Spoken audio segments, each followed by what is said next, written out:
You thought the substance from last year was crazy. You ain't seen shit yet.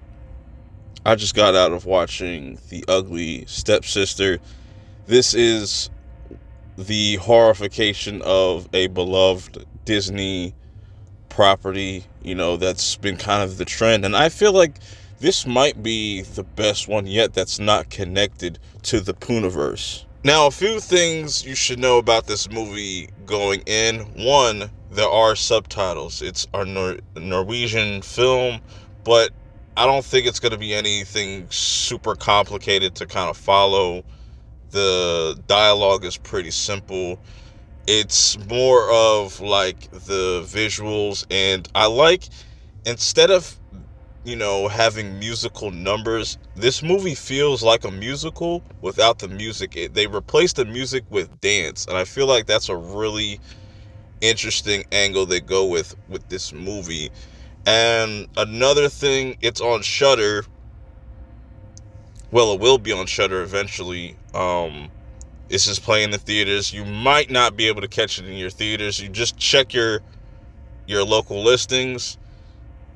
If it's playing at a theater near you, definitely go check this out.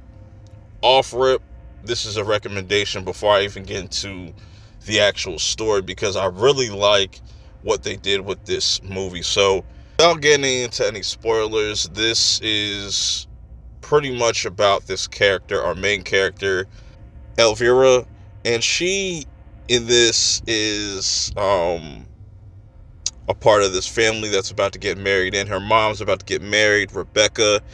And what's interesting about Rebecca, she is a terrible mother. As soon as she gets married with this dude, this is where we get introduced to his daughter, Agnes. And the thing about when you get introduced to Elvira's character is she's got braces. She doesn't look the most attractive compared to Agnes, where she's blonde hair, blue eyes, the ideal pretty woman, you know what I'm saying? The ideal woman in this.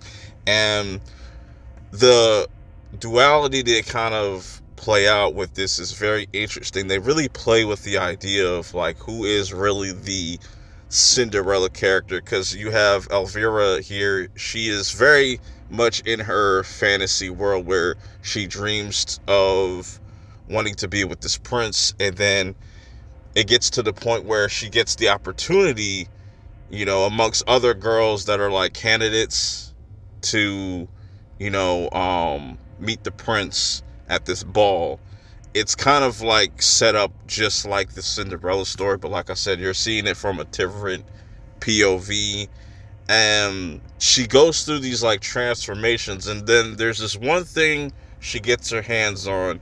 I'm not going to say exactly what it is, but she eats something, and from there, things start to kind of change for her life, and then it flips for Agnes.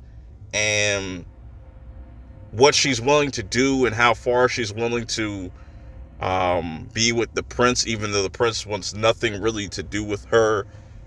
And she goes through all these different transformations, and this is very much a body horror movie, very similar almost to The Substance. That's why I referenced it earlier in this review, because I really like how far this actress takes it, man. She really puts on an A1 performance, and you just see the world that they're in. It's not all sunshine and rainbows. It's actually pretty disgusting, very cruel, especially to women, and just the women are nasty as well in this. And it's just, there's no good people in this movie except for like one character. I'm not gonna say who that is, but I really like what they did with this movie. The body horror in this is insane. I definitely wouldn't recommend eating anything while watching this, because there's definitely some things that it will definitely get the stomach going. Overall, highly recommend checking out this film. I think it nails it with the concept that it's going for. Does something new, feels refreshing. The performances are top notch. I really like the cinematography. It almost has like this pearl inspiration to it, where it even feels kind of like a fairy tale ish. And like I said, I go back to the dancing numbers and stuff where it gives you those musical vibes without the music. It's just more done through dance interpretations and stuff like that. Really cool, very violent. Love the practical effects. Love the just at the ending. I felt like that was really satisfying. Very graphic, in a sexual way too. There's a few scenes I'm just like, whoa, that's pretty crazy. But you know, definitely check this out when it drops on Shudder, or if you do want to go check this out in theaters and it's playing by your theater, definitely go run out and check this out. But that's pretty much my 2 cents on it. Till next time, I will see y'all in the next one. Peace.